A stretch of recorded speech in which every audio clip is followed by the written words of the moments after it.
नमस्कार, आप न्यूज फॉरनेशन देख रहे हैं। मैं हूं आपके साथ वंदना। बिहार में 2 सीटों पर उपचुनाव के परिणाम के बाद राजनीति में उठापटक देखने को मिल सकता है। आपको बता दें कि सत्ता पक्ष और विपक्ष दोनों के लिए ये दोनों सीटें यानी कुशेश्वर स्थान और तारापुर बहुत ही महत्वपूर्ण है।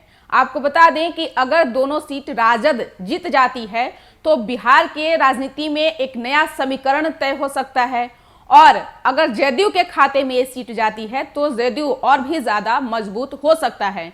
लेकिन राजद जीत जाएगी तो राजनीति में भूचाल भी आ सकता है। क्या है पूरी खबर, हम आपको विस्तार से बताते हैं।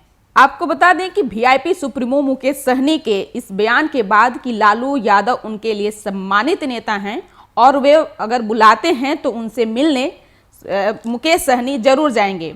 सूबे के सियासत इसलिए गर्मा गई है कि विधानसभा में 2 सीटों पर उपचुनाव हो रहा है।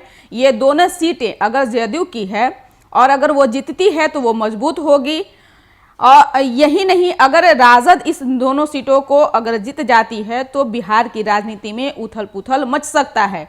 इस तरह के संकेत राजद सुप्रीमो ने भी कुछ दिन पूर्व दिया है।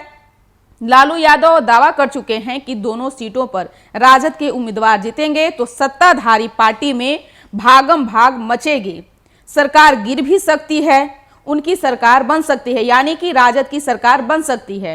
नेता प्रतिपक्ष तेजस्वी यादव भी चुनाव प्रचार के दौरान यही दावा करते आए हैं कि उनकी जीत हुई तो सरकार उनकी बन जाएगी।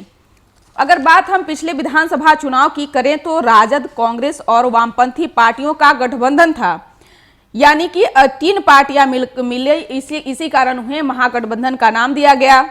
राजद को चुनाव में 75 सीट, कांग्रेस को 19 सीट, सीपीआई-एमएल को 12 सीट, सीपीआई-एम को 2 और सीपीआई को 2 सीटें हासिल हुई थी। इस तरह महागठबंधन ने 110 सीटों पर विजय हासिल की।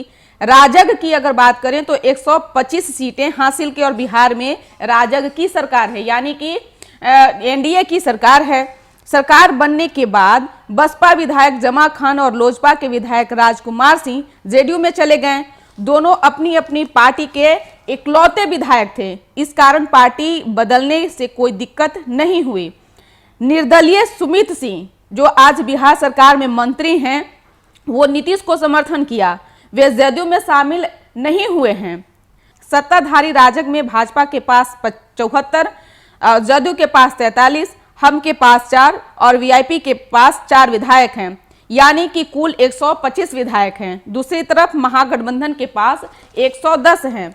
अभी कांग्रेस और राजद में 36 का रिश्ता है, क्योंकि सभी जानते हैं कि उपचुनाव परिणाम के बाद फिर से दोनों दल एक साथ आ सकते हैं। लालू प्रसाद यादव की पार्टी 2 सीटों पर जीत जाती है तो महागठबंधन में विधायकों की संख्या 112 हो जाएगी। सरकार बनाने के लिए उन्हें 122 विधायक चाहिए। ओवैसी की पार्टी में एआईएमआईएम के 5 विधायक हैं। जीतन राम मांझी की पार्टी और हम पार्टी यानी मुकेश सहनी की पार्टी में 4-4 विधायक हैं।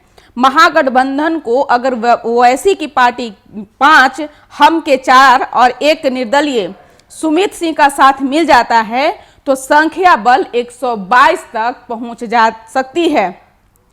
राजनीति जानकारों की अगर बता दें तो सुमित कुमार सिंह चुनाव के वक्त के कटु अनुभव को भुलाकर, यानी कि चुनाव के दौरान जो सुमित सिंह पर जो बयान दिए गए हैं उन चीजों को भुलाकर अगर वो राजद के साथ आते हैं तो सूबे के राजनीति में बदलाव की संभावना से कोई इनकार नहीं कर सकता है। आपको बता दें कि ये चुनाव जो 2 सीटों पर उपचुनाव हो रहे हैं, ये काफी बिहार की राजनीति में अहम रोल निभा सकते हैं। यही नहीं, अगर सीट राजद जीत जाएगी तो बिहार की राजनीति में एक बड़ा भूचाल देखने को मिल सकता है। इस खबर बस इतना ही। देखते रहिए न्यूज फॉरनेशन। अब तक के हमारे चैनल को सब्सक्राइब नहीं किए हैं तो कर लीजिए, और साथ ही हमारे फेसबुक पेज को भी जरूर फॉलो करते रहिए। धन्यवाद।